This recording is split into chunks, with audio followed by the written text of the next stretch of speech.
Yo, salut tout le monde, c'est Laurent Malo. Aujourd'hui une nouvelle vidéo avec un son. Écoutez-moi ce petit son là. Ah, le doux plaisir. Un grand merci à mon petit Kenny de venir me prêter une moto qui est d'ailleurs c'est la première sur la chaîne que je fais. Nous sommes sur une 125, vous l'aurez bien entendu au son, 125 deux temps et pas n'importe laquelle. Nous sommes sur la Husqvarna 125 TE de 2016 sur un sympathique deux temps.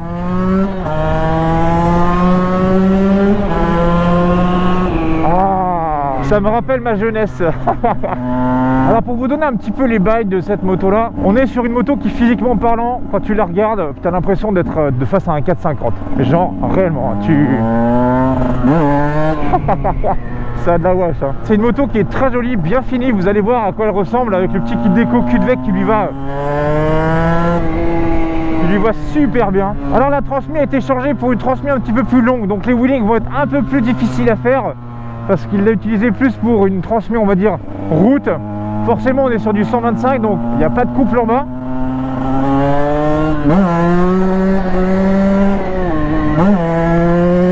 Pour vous donner 2-3 informations, on est sur un pot d'origine collecteur FMF, vous pouvez voir ici, vous voyez, qui brille plutôt pas mal, mais je vous montrerai ça à l'arrêt, c'est tout aussi joli. Ah, ce bon deux temps. Allez, on va voir ce que ça donne.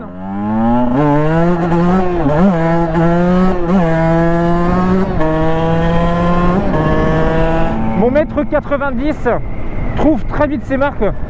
C'est pas parce que c'est un 125 que je ressemble à un crapaud sur une boîte d'allumettes, les gars. Ça fait vraiment plaisir dans le sens où on a une agilité qui est vraiment extraordinaire. Même si on fait du 106 kg tout plein fait, on a quand même 38 chevaux sur cette bécane là.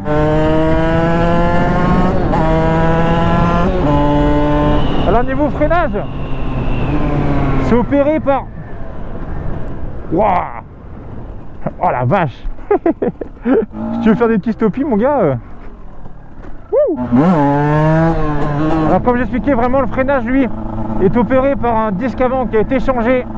Je vous expliquerai vraiment tout ça à l'arrêt. Pour être vraiment full honnête avec vous, on va dire que moi les wheelings en deux temps, je suis pas un grand fan parce que je trouve que c'est trop vif et j'ai pas vraiment l'habitude vraiment de taper des wheelings avec du deux temps. Donc je vais pas en faire énormément dans cette vidéo là. On va plus parler de l'aspect extérieur, des modifs qui ont été apportés, de l'entretien de ces choses là.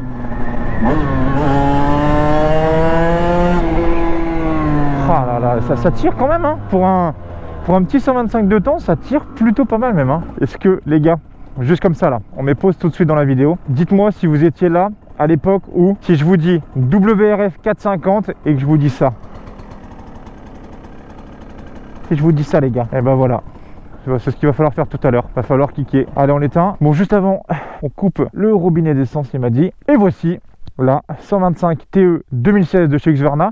On prend le réflexe et on va aller la décortiquer. C'est parti. Alors me voici face donc au petit 125 TE 2016. Alors physiquement parlant les gars, c'est clair et net, j'ai mis ma Street à côté. J'ai l'impression que ma Street à côté c'est une 50. Elle fait absolument pas du tout son moteur on va dire par rapport au gabarit même de la moto. C'est vrai que là-dessus ce qui est déjà impressionnant quand je la gare à côté de ma Street les gars, quand tu vois la taille des tubes de fourche, impressionnant pour une 125. Alors comme je vous explique, voilà, moi je n'ai pas assez de recul pour vous donner un ressenti même d'une moto deux temps Supermoto. C'est la première que j'essaye en 125 sur ma chaîne, donc là-dessus je peux pas vraiment vous dire qu'est-ce qui va être bien, qu'est-ce qui va pas être bien en termes de moteur, surtout en termes d'enduro. Là c'est uniquement un avis route. Donc s'il y a des gens qui ont cette moto là et qui ont des informations à rajouter, n'hésitez vraiment pas, parce que moi je vous lis. Il y a des gens qui rajoutent des choses et qui m'apprennent des choses. Moi, je suis là pour apprendre en même temps que vous. Donc, ça sert à rien de venir me juger en disant « Puma, il a dit de la merde là-dessus. » Non, les gars, c'est juste que moi, voilà, il faut savoir que j'apprends en même temps que vous et que je suis avide de connaissances sur ces bécanes-là. Donc, ne prenez pas pour argent comptant ce que je vais dire. Alors, si on décortique la moto, déjà, ce qui va sauter aux yeux, c'est les jolies jantes CRP avant et arrière qui ont été posées sur cette moto. Alors, moi, ce que je trouve vraiment très joli, ce que je vous explique pour l'avant et pour l'arrière, c'est exactement la même chose. Les jantes CRP sont des jantes qui ont été custom, qui ont été choisies par rapport à ses envies et à ses couleurs. Donc il a pris le cerclage, on va dire, noir, les vis bleu anodisé au niveau des rayons, le moyeu bleu au milieu, les rayons noirs, et ensuite il a décidé de prendre des pailles McDo de différentes couleurs pour pouvoir mettre les caches rayons. Moi je trouve que ça lui va super bien en mode blanc et fluo, avec le bleu ça ressort super bien. Vous voyez à l'arrière il y a eu exactement la même chose, le moyeu arrière bleu avec pareil, les vis de rayon bleu, la jante noire CRP. Là-dessus, il y en a eu pour à peu près 1200 € environ de jantes en neuf, si vous voulez savoir les tarifs. Ça par contre, c'est vraiment super beau. Disque pétale avant, on est sur du Motomaster, alors c'est full complet. Alors sur cet ensemble Motomaster, il y en a eu pour 1000 €. Alors 1000 € ça vous paraît cher, mais il y a eu disque, il y a eu l'étrier, les durites, ainsi que tout le système de levier, bocaux, etc. Le feeling est relativement bon. Je freine vraiment qu'avec un seul doigt. Si vraiment on veut freiner très fort, mais la moto part très vite en stoppie, forcément ça a du très bon grip. On prend la main complète, mais réellement là depuis tout à l'heure, je faisais quasiment que des freinages à un doigt et le feeling est vraiment top. Le feeling fait vraiment penser à du Béringer, on va dire le ressenti de freinage. Ensuite, si on continue à décortiquer cette petite TE 125, on est sur les fourches avant 4CS de chez WP qui sont réglables. Petit aparté vite fait. Cet endroit là où vous avez la petite clé, c'est lui qui l'a fait rajouter. On est sur un bloc guidon pour cette 125 parce qu'en fait quand il a passé en enduro, quand il a passé d'enduro à supermoto, il voulait un bloc guidon pour pouvoir au moins entre guillemets pouvoir bloquer sa bécane si jamais il part au domac ou autre chose comme ça. Alors par contre si on regarde la moto complète, on est sur un kit déco Cutvec, vous voyez c'est marqué ici Cutvec, le petit kit déco ici, voilà avec le petit logo FMF, Ixon, CD. Il a mis voilà tous ces petits logos ici, FMF, CRP, bah, tout ce qu'il compose on va dire, hein, quand tu vois sa tenue c'est ça. Hein. Suspension arrière WP, pareil, réglable. Quand on regarde cette moto, ce qui sort vraiment, ce qui pète aux yeux, on est sur le pot de détente, le collecteur FMF, vous voyez ici, FMF. Très joli, ça lui va vraiment super bien. Par contre on est sur le pot d'origine, donc il a gardé le pot d'origine, il a mis par contre le collecteur FMF, donc ça c'est plutôt propre. Il y a des petites touches de bleu, vous avez le petit bouchon ici de remplissage si je dis pas de bêtises d'huile. Petit sélecteur de vitesse bleu ici aussi. Bon les cale-pieds il les a laissés full origine, full rouillé parce que je pense que d'ailleurs au vu de ce qu'il y a ici, il y a dû avoir une petite chute en enduro je pense. Alors pour le kitchen arrière on est sur un kitchen renforcé en 1442. Alors ce n'est pas la transmission d'origine, d'accord. Il a mis une transmission un peu plus longue, ce qui on va dire lui met un peu moins de patates sur route, mais c'est uniquement pour que le moteur ne soit pas trop dans les tours quand il veut être à une vitesse de type route, pas enduro. Donc vraiment c'est plus pour l'usage routier.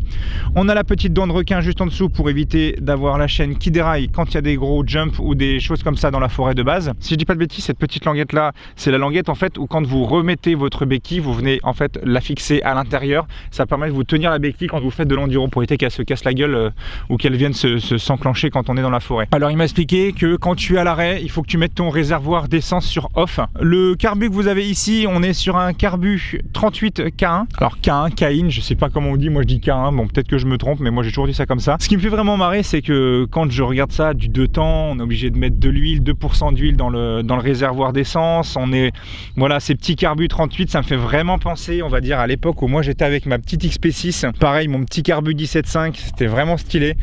Mais ce qui moi entre guillemets m'embête vraiment quand je roule avec un 2 temps, quand je vois les autres rouler avec un 2 temps, c'est que c'est une galère innommable dans le sens où vous voyez, là il a dû venir me voir avec un sac à dos, avec de la WD-40, avec son petit bidon d'huile. À chaque fois qu'il fait un plein d'essence, il est obligé de rajouter l'huile. C'est pas comme la 300 TPU que j'avais essayé de Franck, vous savez, celle qui était en biton de chaque côté, où tu mettais ton huile, tu avais un réservoir d'huile dans la moto, tu mettais ton essence et c'était la moto qui faisait son mélange d'huile tout seul. Là-dessus, il est obligé d'ouvrir, de mettre de l'essence et de rajouter un petit flacon d'huile dans l'essence pour pouvoir faire son mélange. Moi je trouve ça un petit peu embêtant, il y en a qui aiment, il y en a qui aiment pas. Dites-moi en commentaire d'ailleurs, j'aimerais bien avoir votre avis sur plutôt 2 temps, plutôt 4 temps par rapport à l'entretien, à l'utilisation, etc.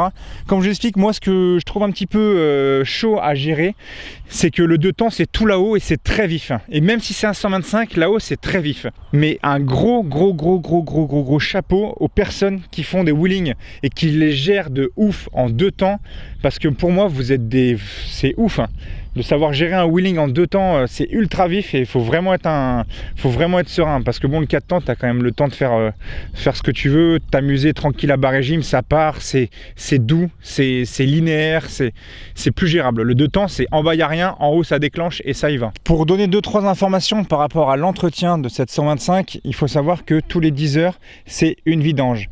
Alors, il n'y a pas de filtre à changer. Il m'a dit, tu enlèves juste le bouchon, tu fais tomber l'huile et tu rajoutes, si je dis pas de bêtises, il m'a dit 750 ml. Je crois que c'est ça qu'il m'a dit. Il y a juste en fait simplement à faire une vidange classique, pas de filtre.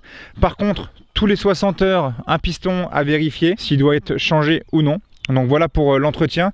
Et c'est la problématique qu'il y a, c'est que vous voyez, c'est pour ça que moi je ne veux pas rouler en enduro avec une moto principale, parce que moi tu me dis tous les 10 heures une vidange, ça veut dire que grosso merdo, moi, il suffit que je roule 2 après-midi à 5 heures, bah c'est mort.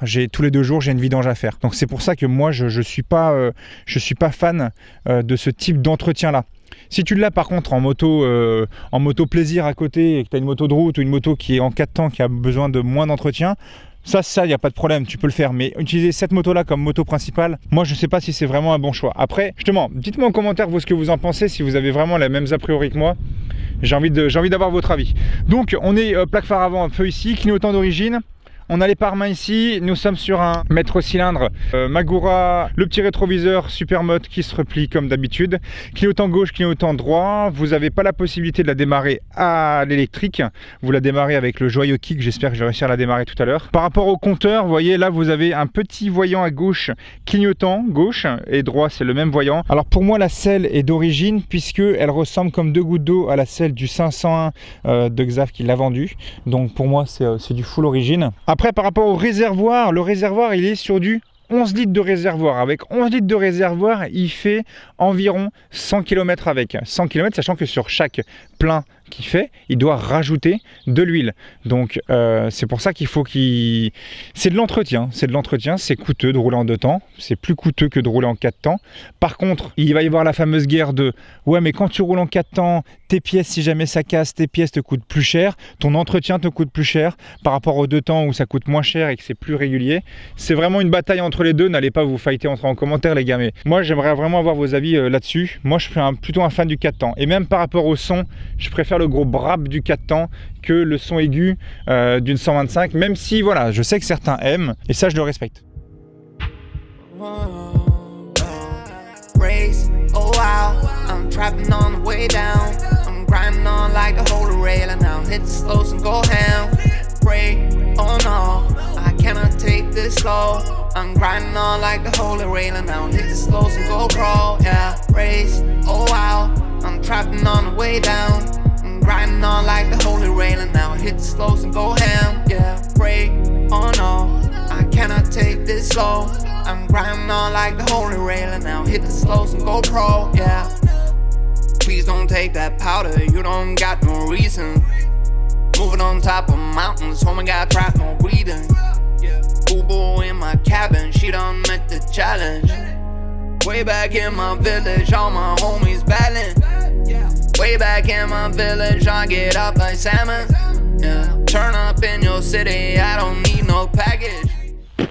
Bon, si je prends place sur ce 125, regardez, 1m90, vous voyez, 1m90, j'ai les pieds à plat, mais je veux dire, c'est une moto qui est relativement haute, donc prenez en référence le fait que je fais 1m90, j'ai les pieds tendus, mais sur le côté droit, vous voyez, il y a un petit peu de descente et je suis sur la pointe des pieds sur le côté droit.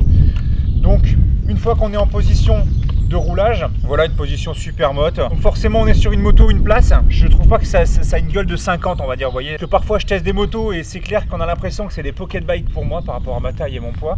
Donc, 1m90, 100 kg dessus, vous voyez. Les suspensions sont réglées au poids de Kenny. Mais l'arrière, je trouve que l'arrière ne se tasse pas tant que ça. Bon, après, il n'y a pas grand chose à dire sur une position Supermoto, les gars. Vous connaissez, hein, t'es droit comme un i. Et forcément, un Supermoto, en général, tu regardes rarement ici. Tu regardes très souvent ici. Vous comprendrez pourquoi. Les béquilles qui reviennent tout seuls avec le ressort, les gars, faut faire attention. Hein. Ah, bon, on va voir si je vais réussir à démarrer la bête. Avant de la démarrer, on remet le robinet là. Ah, voilà, ça démarre. Perfect. Et ça m'a même pas coûté une botte. Et ça fait plaisir. Bon, l'angle de braquage, hein, les gars. Super motte. Hein. Donc on va même rouler dans l'herbe. Allez, c'est parti.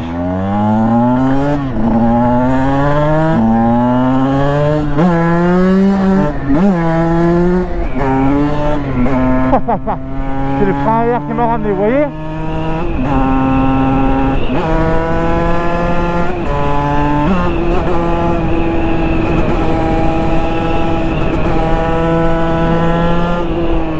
Vous voyez, là, le wheeling que j'ai fait, je suis parti assez haut. Et vous voyez, c'est ça qui fait plaisir. C'est avec mes entraînements, comment dire, stunt. C'est le frein arrière qui m'a ramené là. J'ai eu un réflexe frein pour me ramener devant.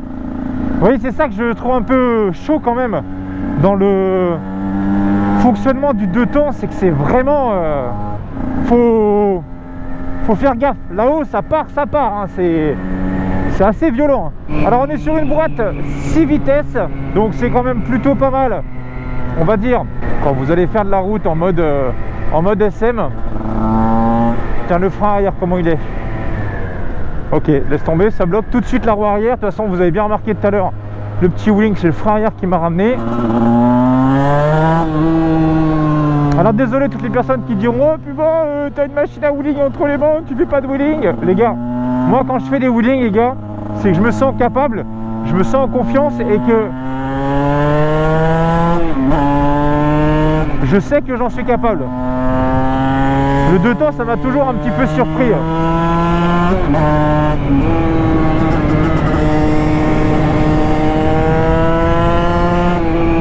Ça tire assez fort là-haut, hein. Pour un petit 125 de temps, c'est pas mal. Hein.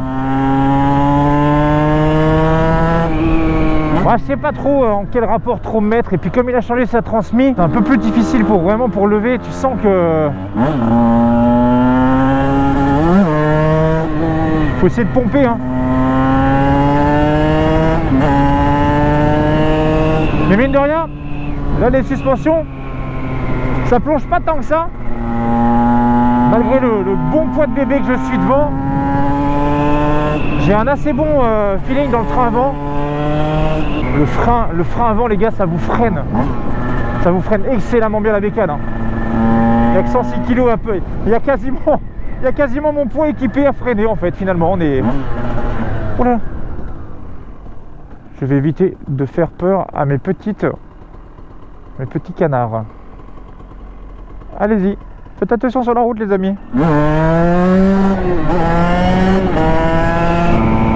Bien vous les moteurs. Et là je pense que j'aurais eu j'aurais eu la combarque, je pense que j'aurais mis le genou. Même si j'aurais pas dit beaucoup de ressentis personnels sur cette moto là, comme je vous dis, je suis pas là pour vous mentir, je suis pas là pour vous dire les gars, cette moto elle déglingue en deux temps. J'ai pas assez de recul, faut que j'en teste plus pour commencer à me faire un avis sur différentes motos de deux temps.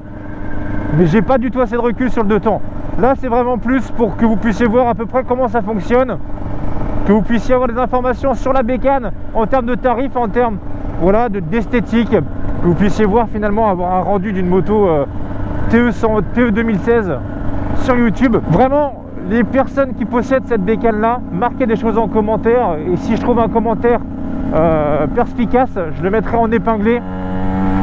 En tout cas, cette moto là est à vendre, il partira bientôt sur une future moto. Le petit Kenny, j'en dis pas plus, il fera son reveal. Merci à toi encore mon petit Kenny de me prêter ton petit TE 2016, ça fait extrêmement plaisir. Alors je vais être full honnête avec vous, je ne pense pas que ce sera une moto que moi j'achète. Le deux temps, ça me fout les boules. Pas les boules dans le sens j'ai peur, hein. Mais moi j'aime bien faire des wheelings, des choses comme ça, et avec le deux temps j'arrive pas, je sais pas, j'ai pas ce feeling là. J'ai pas ce feeling. Mais après c'est mon avis, hein. C'est mon avis. N'hésite pas à venir t'abonner à ma chaîne YouTube, ça fera extrêmement plaisir. N'oublie pas aussi de me suivre sur mon Insta, Lord Puma YouTube. Et je vous dis à très bientôt, prenez soin de vous et à la prochaine. Allez, ciao ciao, bisous tout le monde, salut.